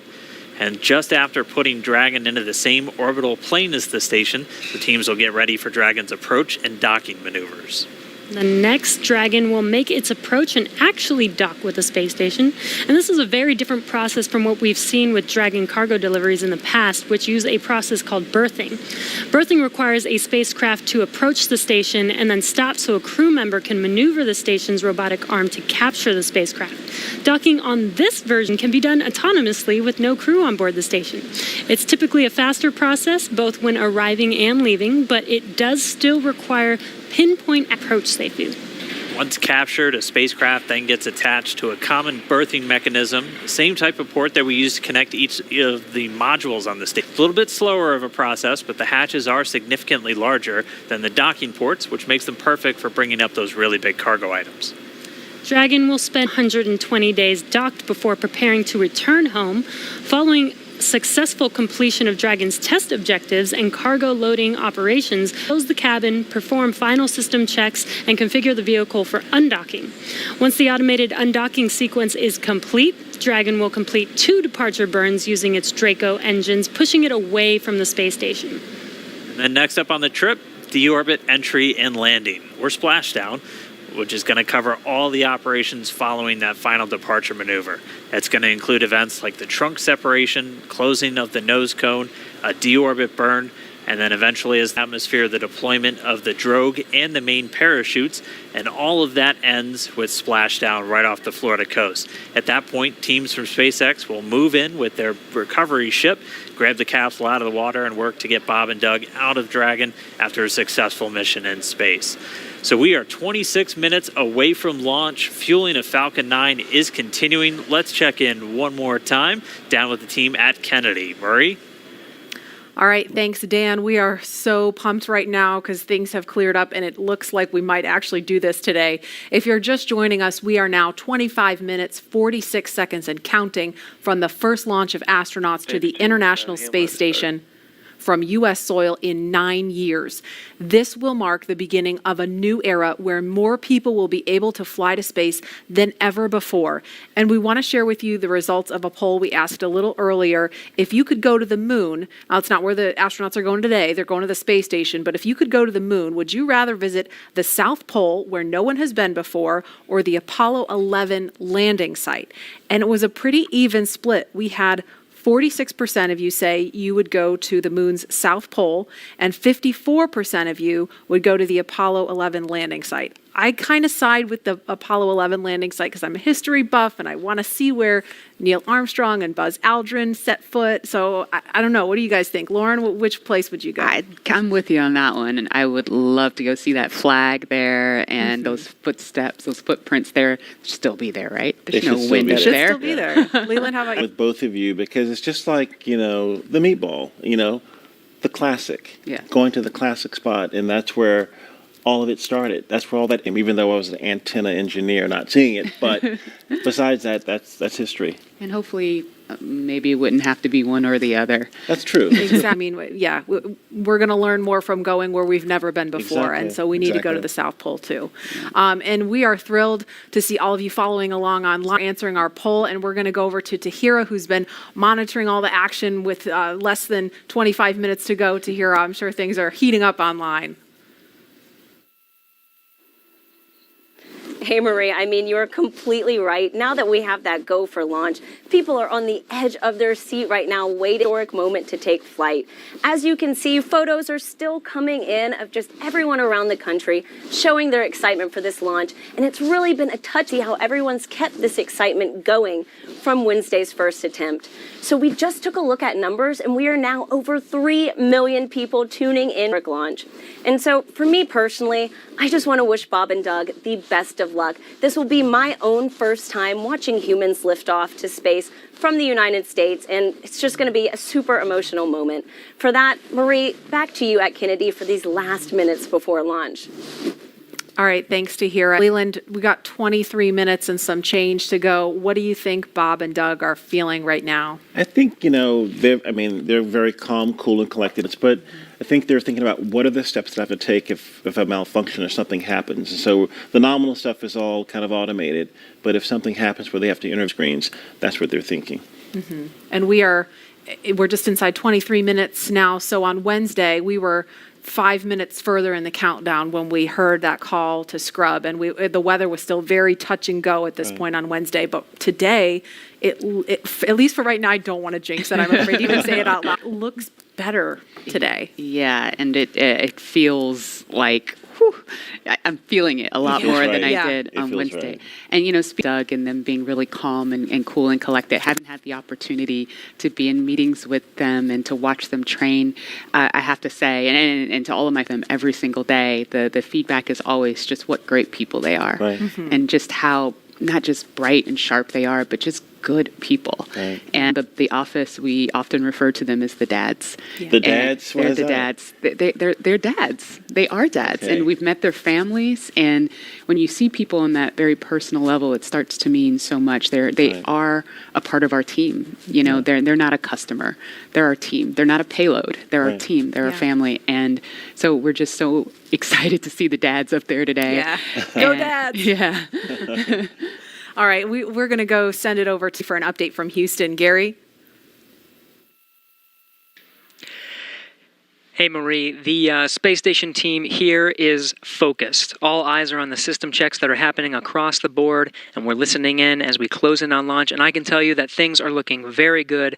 Chris Cassidy will be watching from the International Space Station, right now flying over the Pacific Ocean. It's heading to cross right over the launch pad. We might even get some good views from the station. Hope to be capturing those. We'll have the launch view on the big screen up front, and everyone's excited to see our 2 crew members on their way to the International Space Station. But before we get to it, I just want to pass on good luck from the operations community here in Houston. It's always exciting to be doing something wholly new and history-making with station operations, and we can't wait to see our Bob and Doug in low Earth orbit and heading to the International Space Station. That's it from us here in Mission Control Houston. I'll send it back over to the team in Hawthorne for the latest. John. T-minus 20 minutes, 30 seconds. We're continuing to count down. Everything is still looking good for launch of Falcon 9 and Dragon. 22 minutes, 45 seconds after the hour. Stage right 2 now on the RP1 right-hand mode is side, complete. you can see a large white cloud coming off of the strongback. That is not. As we get ready to load the second stage with liquid oxygen, we have to chill in the plumbing lines going up that strongback. And so as we relieve pressure, the moist humid condenses around it, and that gives you the cloud. So that tells us that things are actually on schedule. We did begin propellant load at T-minus 35 minutes. Loading on the second stage, I believe we just heard the call out that it is complete. First stage fuel load is continuing, and right now that's a little more than, that's about 60% of the way full. So things are looking good. Second stage is getting ready to begin the liquid oxygen. After they finish chilling in the lines that you see on the monitor, they'll begin the load at T-minus 16 minutes and 30 seconds. The range right now is to support. Weather continues to be go. As we inch our way closer, we're keeping our fingers crossed. We're waiting to hear if anybody calls out an issue, but for the moment, as you can see on the screen, it looks good. Now, on the Dragon side, the Dragon mission director and the team there are reporting no issues. They've done their communications checkouts. The crew access arm, as you can see, is retracted away from the spacecraft. The crew is strapped in and they are ready to go. Now, final instructions will be going to the crew at T-minus 10 minutes. The crew displays will be configured for launch, and that setup will give astronauts Bob Behnken and Doug Hurley insight into how the launch is proceeding and provides constant updates on vehicle health. We've already heard their go, close their visors, and get ready for launch. For Dragon, it'll enter terminal count at T-minus 5 minutes. When it transitions to internal power, hear continued callouts on the countdown net as we get close to 0 and to liftoff. But right now, at T-minus 18 minutes, 15 seconds, everything continues to be go for an on-time launch. So Dan, Jesse, things are looking pretty good. How are they doing over at your stand? from about 15 feet away from you, John, and honestly, things are looking pretty great down at the pad there. We're seeing a lot more blue in the sky. Green is the color we want when we're talking. That's where we're sitting right now. So we're continuing to count down. We are under 18 minutes away from liftoff. Again, it's an instantaneous liftoff. It's going to be 12:22 and 45 seconds here on the West Coast, 3:22 and 45 seconds over on the East Coast there in Florida. Just a reminder, it's going to be about a 9-minute ride up to orbit for the Falcon 9 and Bob and Doug on board Dragon. It'll be stage flight, so we'll see the first stage fly until we hear MECO, or main engine cutoff, about 2.5 minutes into flight. After that, the second stage will and continue to power them the rest of the way. Second engine cutoff comes in just under 9 minutes at about 8 minutes and 44 seconds. Following that second stage completing its job, it'll continue to coast for about 3 minutes. It'll do a slight attitude adjustment and null out any rate, so make any kind of a spin before they do separation. So that's when the Dragon spacecraft will physically separate from the Falcon 9 vehicle, and Bob and Doug will be free. It's about a 19-hour ride if we launch today on time. So that means Bob and Doug will get on orbit. They'll have a number of burns, or those firings of those Draco thrusters that they'll do over Stage 2 LOX load started. We hear the LOX. The liquid oxygen load has now on stage 2. But again, they're going to be doing a series of burns on the way uphill towards the International Space Station 5, spread out over the first or so of their flight until they get much closer, and it's time for that approach and docking. And we are expecting that with an on-time launch to happen today. That'll be coming tomorrow in the afternoon. All right, now that we're on minutes away, we have a special guest joining us. I'm going to toss it over to Jesse. We are T-minus 15 minutes and 45 seconds from liftoff of our second demonstration mission today, and we have the honor of having SpaceX's president and COO, Gwen Shotwell. Thanks, Gwen, for coming out and taking a few minutes to chat with us. Thanks, Jesse. We know you've been on console. How's the countdown been going so far in there? Countdown is clean today, just like it was Wednesday. We did clear the weather hurdles sooner than we did on Wednesday. And the only thing we're watching right now is downrange weather and lightning at the staging location. Of course. But we will clear that hurdle at T-minus 7 minutes. Awesome. Great. Very exciting. Now I'm going to 2012, because you were on console for Dragon when it was first making its way to the space station. How does that experience compare to today? Stage 2 LOX is on the DPUs. So I was Dragon nervous on the way. then. I stopped getting nervous for launches. Today I'm nervous again. Super nervous. Stomach and throat. Understandable. No, it's a fantastic day today. I'm really excited. The team is pulled together. It's such a professional operation. And when I say team, by the way, I mean SpaceX and NASA. These folks have been working incredibly hard and have done a fantastic job. Yes, and we are all so excited. And we know that you have to get back into control, but is there anything that you wanted to say before liftoff to NASA and SpaceX? Well, I want to thank NASA, of course, for their generosity and their help with getting to this place. I want to thank all the SpaceXers who have come together to make this moment history. And I want to thank Elon for hiring me. We thank Elon for hiring you as well. Thank you so much for joining us. We'll let you get back to mission control. And good luck with launch today. Thanks, Jesse. And Godspeed, Bob and Doug. Well, we are so excited. We are just a few minutes away from countdown. So we are going to turn it over to Dan and John for the final minutes in terminal count. Take it away, John. T-minus 13 minutes, 30 seconds, continuing to count down. We're continuing to load onto the first stage. That should finish up in just about 6 minutes. Fuel is completely loaded on the second stage. That's closed out.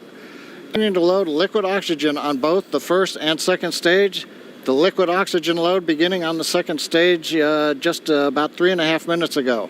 They're also loading cryogenic helium into the storage vessels on the first and second stage, getting in the last little bits of helium when we keep it cold and liquefied. That gets us, just like we do with liquid oxygen, the maximum amount into the storage volume so that we can get the most performance out of the vehicle. Right now, we are in a fairly quiet state on the vehicle. Ground pumps continuing to put the propellant in to first and second stages. Next significant issue callouts that we're going to hear will probably be inside the T-minus 10 minutes when they talk to the crew. We'll listen for that. But at the moment, continuing to look good at T-minus 12 minutes and 20 seconds. We'll close now, John. It's only a little over 12 minutes away. Just a reminder for everybody, it's about a 9-minute ride uphill. We'll have some dueling boxes going on as that first stage is going to be coming home while the second stage is carrying Bob and Doug into orbit. But obviously, we'll be keeping an eye on our astral way uphill. Some of the calls that you'll be hearing, as there will be what we call performance calls over the Dragon to ground the entire way uphill. And you'll just hear some of the SpaceX engineers calling out trajectories and booster performance. So we're always looking for that word nominal. I know that's one of John's favorite words. That's one of mine too. We want to hear nominal as much as possible up on the way uphill. You might also hear some number and letter combinations correspond to the different abort zones that Bob and Doug are in during their flight uphill.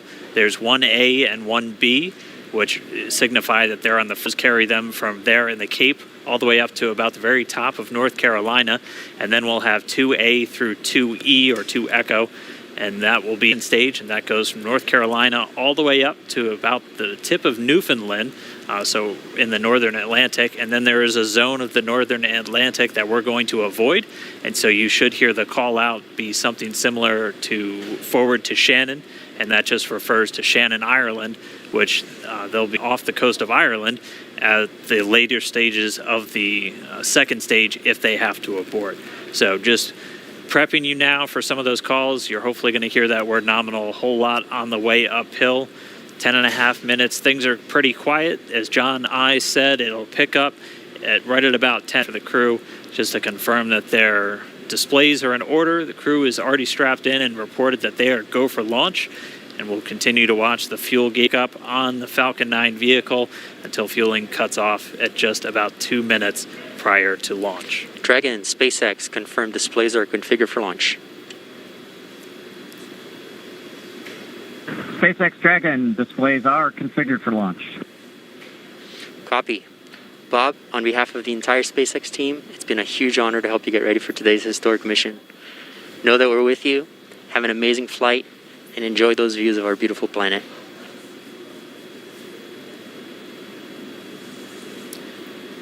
Thanks, Jay. It is absolutely our honor to be part of a huge effort to get the United States back in the launch business. We'll talk to you from orbit. Thank you. Copy all. Thanks for those words.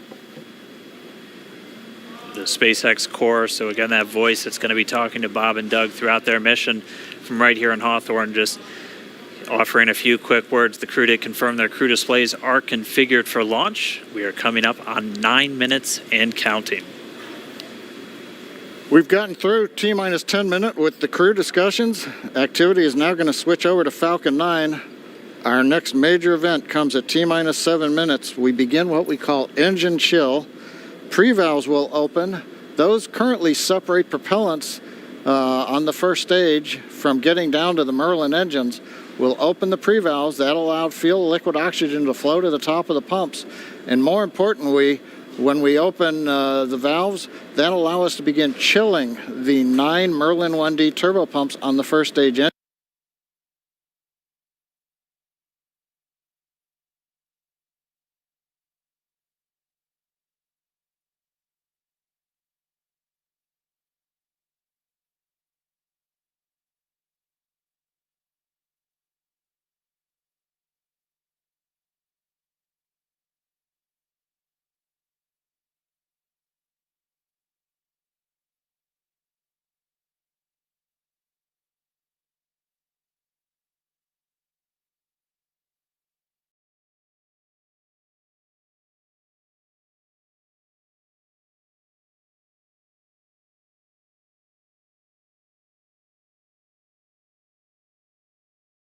engine. It'll take a few minutes to get them cold enough to where they would then be ready to pass the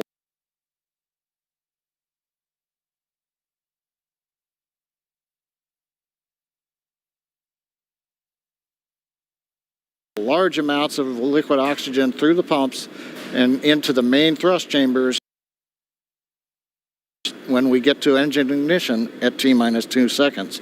We don't want to try to run highly chilled liquid oxygen through a warm pump. You would flash that into gas, and running gas through a high-speed pump is not a good thing. So right now, we are waiting for T-minus 7 minutes. That'll start the engine chill.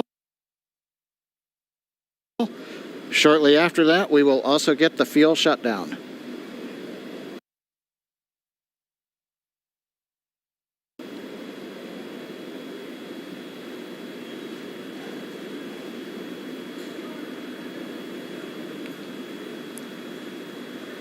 Listening to the SpaceX launch director in the background there. As I mentioned, at T-minus 7 minutes as we start the chill, we will also get into the final topping off of stage 1 fuel, and then the fuel load will complete.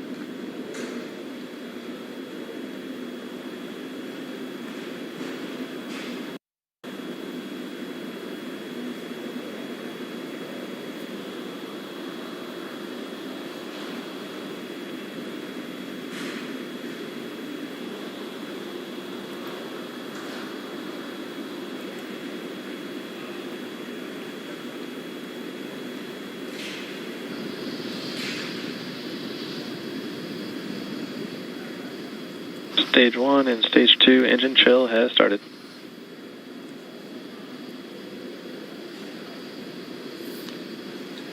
We've heard the call out. Stage 1 engine chill has started. That's gone up to the crew so that they've got situational awareness. As I mentioned, the pre-valves are open. And now we are topping off first stage fuel, getting ready to finish the fuel load. Liquid oxygen load on first and second Engine stage hydraulics at pressure will continue until the last 3 to 2 minutes of the countdown.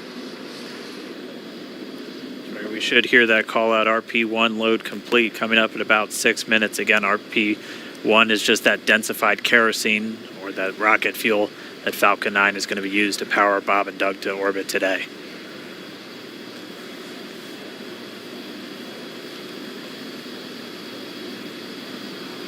And Stage 1 fuel is closed out.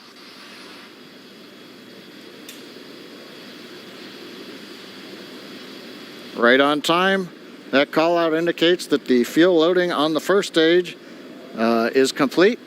Draining back the lines now, so first stage and second stage fuel are complete. Liquid oxygen loading is continuing on both stages. You can see on the view on the left side of the monitor the condensation, the cold gas wrapped around the stages as the tank skins are chilled by the densified liquid oxygen picking up the humidity Falcon from the 9 is in Florida top air. line. It looks like at this moment we're a little more than 90% full on the oxidizer on the first stage, ticking up towards that 80% mark on the second stage. We'll be counting down all the way till about 2 or 3 minutes, as John and I just said, until everything is loaded Falcon in 9 Falcon heaters 9. closing out. And then we will be go for launch. Dragon has transitioned to configure for terminal count. Vehicle tanks pressing for strongback retract.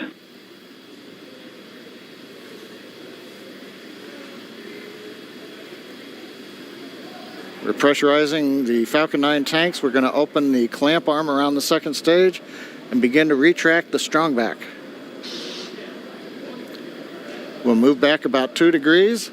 That'll get us to the liftoff position. At liftoff, the strongback will then recline about 45 degrees away. Started. Stage 2, RP1 bleed. Launch director called out the strongback retract has started. On the left, you'll see it go back just a couple of degrees. Stage 1, RP1 bleed.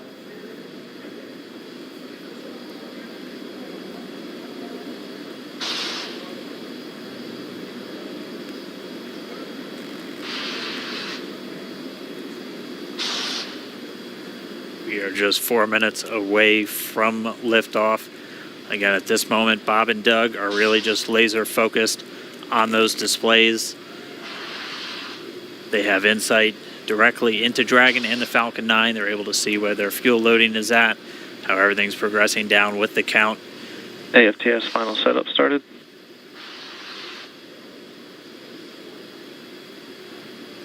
Three and a half minutes from launch. And the strongback is now reclining away from the Falcon 9.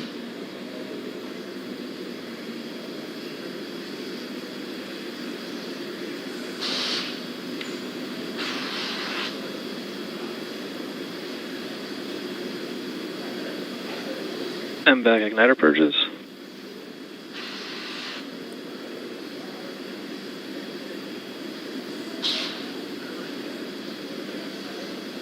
Hogo bleed. Dragon has transitioned to terminal count and is on internal power. Stage 1, LOX load close out.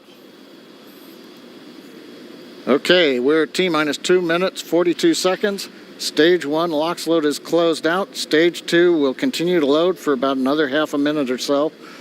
Once we get the completion of Stage 2 LOX loading, we have to vent down the line, so you'll see another large white cloud coming off of the strongback. That'll be normal. That'll happen Vehicle around is transitioning to T-minus internal power. 1 minute and 40 seconds. We're going on internal power now. Just a few seconds away from the Stage 2 LOX load being complete. It's been almost 9 years since we've been in this position. A lot of work done by thousands of people to get to this point. All our eyes focused on 2 now.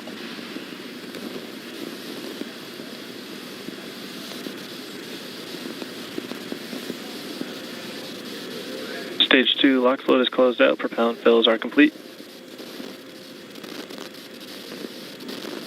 Dragon is in auto idle. Stage 2 LOX load complete. All fuel, all oxidizer on Falcon 9. 1 minute, 34 seconds to go till launch. Ground gas closeouts is starting.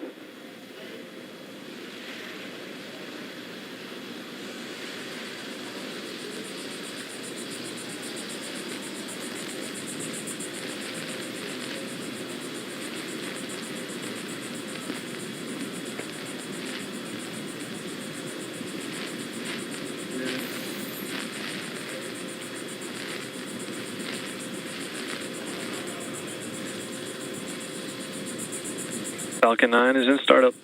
Dragon is in countdown. FTS is armed for launch. Under a minute now, the FTS, the flight termination system, has been armed. Dragon, SpaceX, go for launch. SpaceX Dragon, we're go for launch. Let's light this candle.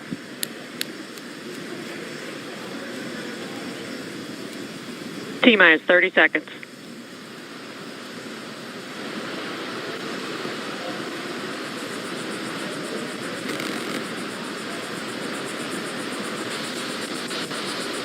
Stage 1 tanks pressing for flight. T-minus 15 seconds. 10, 9, 8, 7, 6, 5, 4, 3, 2, 1, 0. Ignition. Liftoff of the Falcon 9 and Crew Dragon. Go NASA. Go SpaceX. Godspeed, Bob and Doug. America has launched. And so rises a new era of American spaceflight, and with it the ambitions of a new generation continuing the dream. 20 seconds into flight, Stage 1 propulsion is nominal.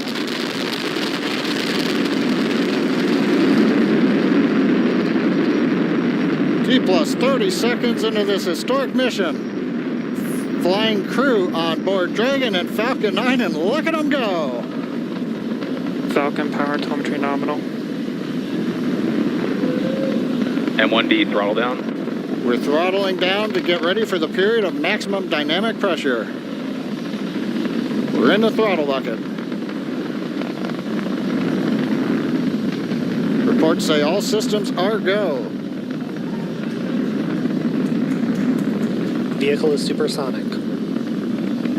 We've exceeded Mach 1 on the Falcon 9. M1D throttle up.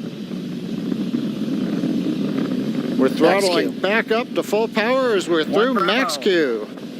Copy, 1 Bravo.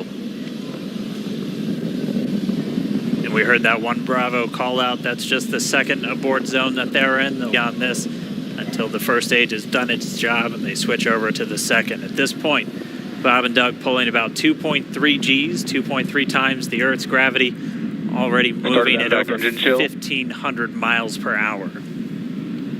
We've heard the call out for MVAC engine chill. That's getting the MVAC engine ready to light. That'll come at about 2:44 into flight. Right now, everything continuing to look good. Next major event coming up is going to be the triple. We'll have main engine cutoff of the 9 first stage engines, stage separation, and then ignition of the second stage engine to continue to carry astronauts into orbit. Coming up in about 20 seconds.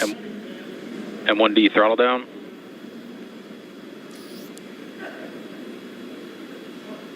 We heard we're throttling down the Merlin engines on the first stage.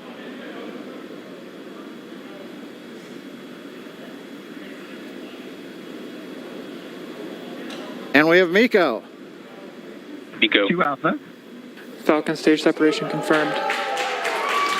Copy, 2 Alpha. MVAC ignition.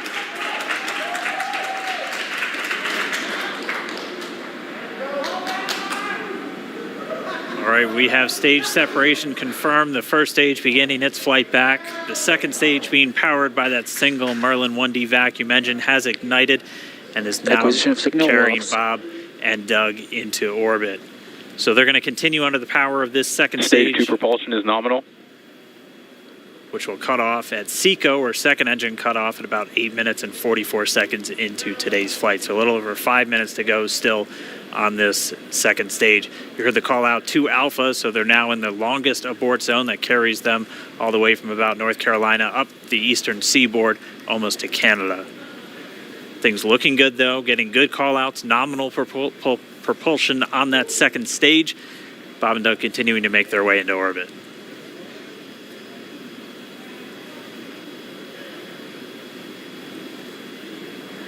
Dragon SpaceX nominal trajectory.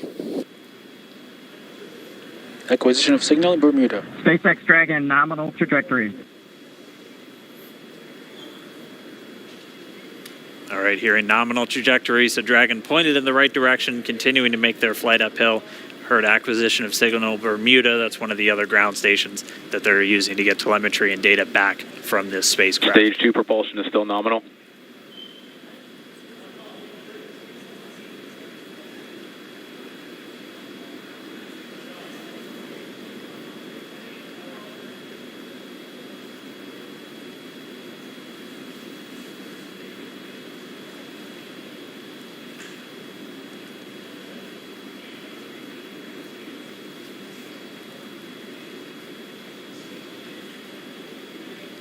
Little over 4 minutes, 40 seconds into the flight. Bob and Doug flying at more than 5,600 miles Dragon per hour. SpaceX nominal trajectory. Already almost 200 miles downrange from the Kennedy Space Center. Nominal trajectory continuing.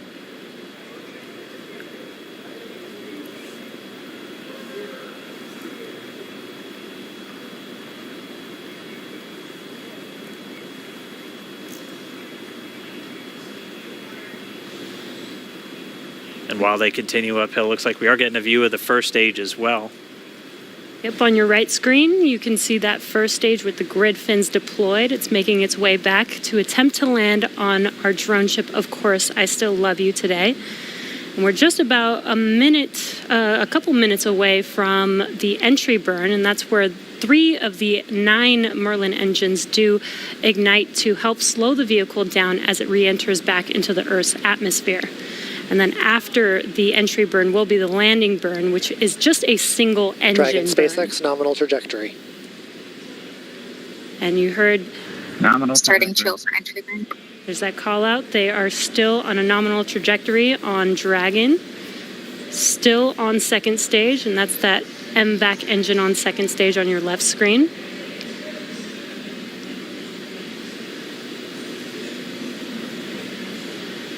Again, on your right screen is that first stage booster coming back towards our drone ship. Of course, I still love you. We're about a minute away from entry burn. Meanwhile, that second stage continuing to power Dragon into orbit. Again, if you're keeping an eye on that timer, that's going to continue to burn until 8 minutes and 44 seconds into flight. So a little over 2 minutes from now, we'll hear the call out Seco. It'll then be a little Stage 2 propulsion is still good. A little over 3 minutes until Dragon physically separates from the second stage of the Falcon 9 after the upper Dragon stage gets a SpaceX chance. nominal trajectory. Dragon copies, nominal trajectory. Continuing to check in with Bob and Doug as they are on a nominal trajectory. Just about 10 seconds away from that first stage, starting that entry burn on your right screen. We should be able to see that view live.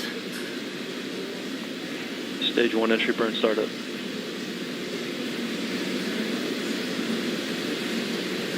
And there is that entry burn beginning. This burn lasts about 36 seconds long. Stage 2 FTS is saved.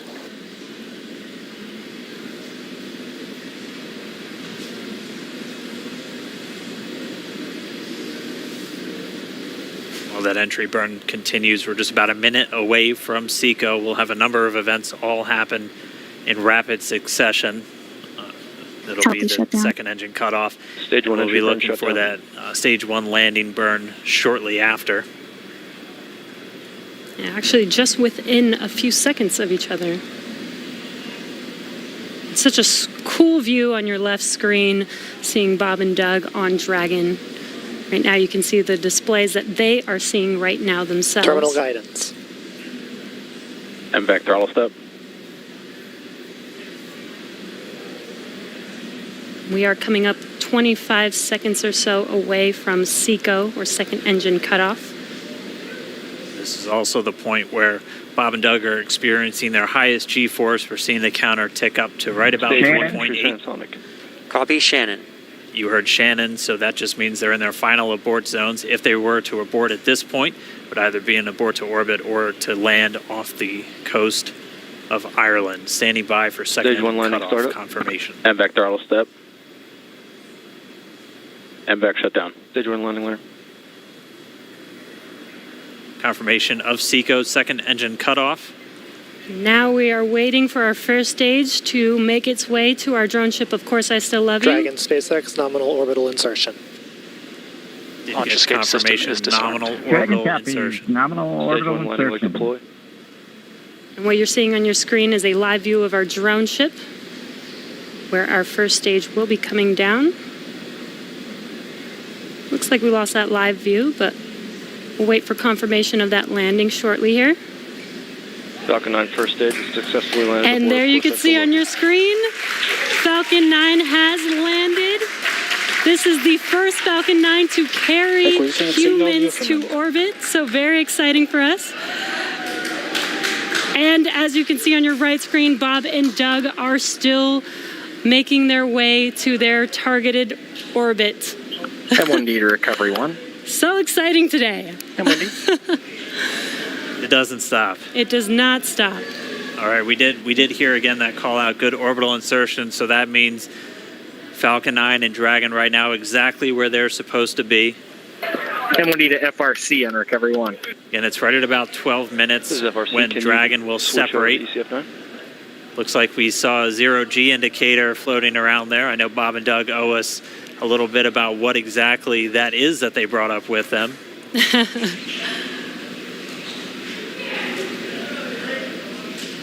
And before separation, before Dragon initiates separation from the second stage, they do make sure to they do ensure that the vehicle is not spinning and it is in good condition before we separate. That's right, the upper stage does small attitude maneuver using some cold gas thrusters built into the rocket body itself. Exactly, so we do expect that separation to occur in about a minute from now, but they do wait until they have full confirmation that it is ready to separate. So Such cool views. I cannot get over this view that we are seeing right now. Bob and Doug on the right screen, inside of Crew Dragon, out in space. Yeah, already 200 kilometers over planet Earth, or a little over 124 miles, traveling in excess of 2,700 meters, 27,000 meters per second, or about 16,000 miles per hour.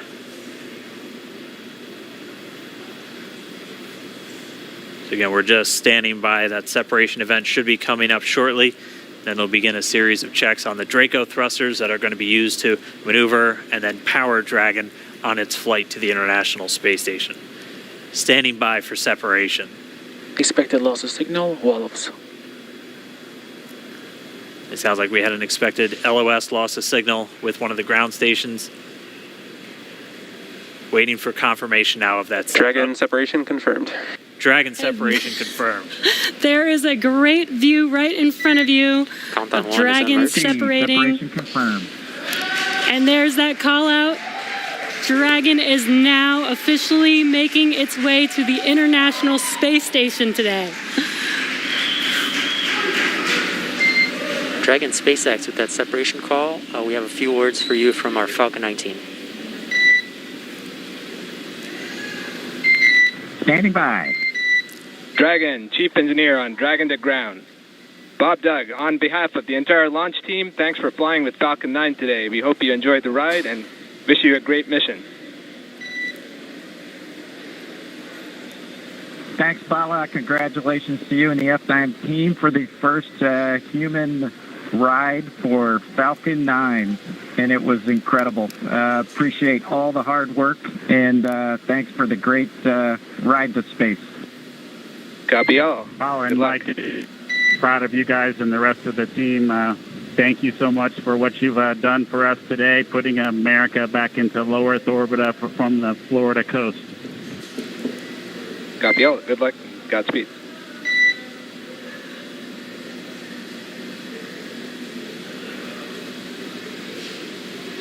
All right, so Bob and Doug are in and Dragon space. SpaceX, we confirm nominal ECLS activation and service section Draco checkouts. Nose cone deploys in progress. Copy all. We're monitoring.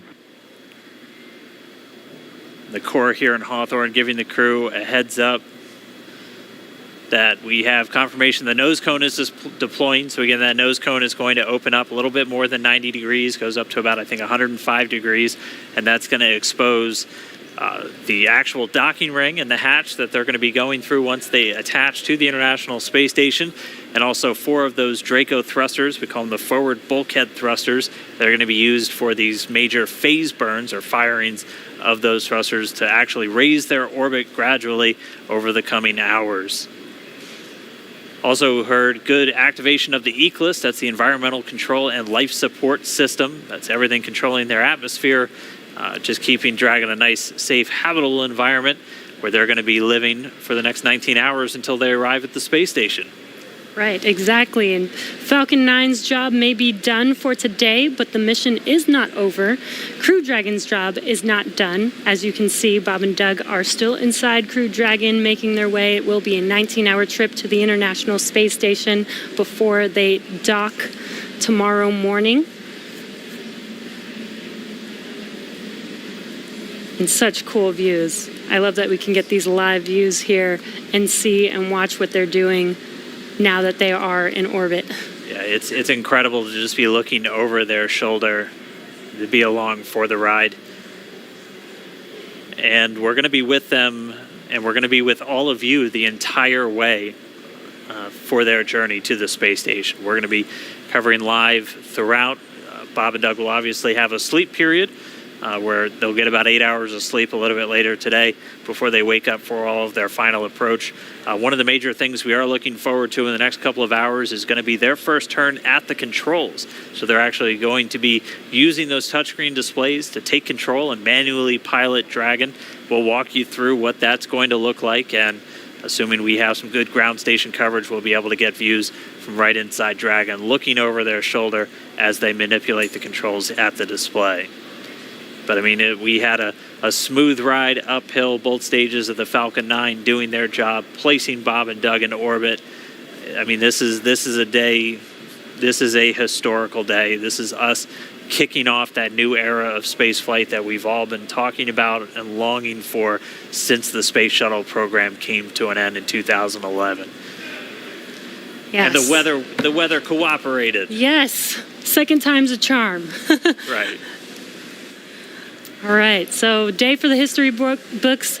As you can see, we have lost some live signal there, but the mission still continues, and we're going to send it over to KSC to continue broadcasting live with you Expected loss guys. of signal, Newfoundland. Yeah, Jesse and Dan, we are just in awe over here. When I woke up this morning and looked at the weather forecast, I was like, man, we're going to be back here on Sunday, but we did it. The room cleared out. Everybody was outside watching, and inside the lights were shaking, the cameras were shaking. Lauren came back in with tears in her eyes. This is really amazing.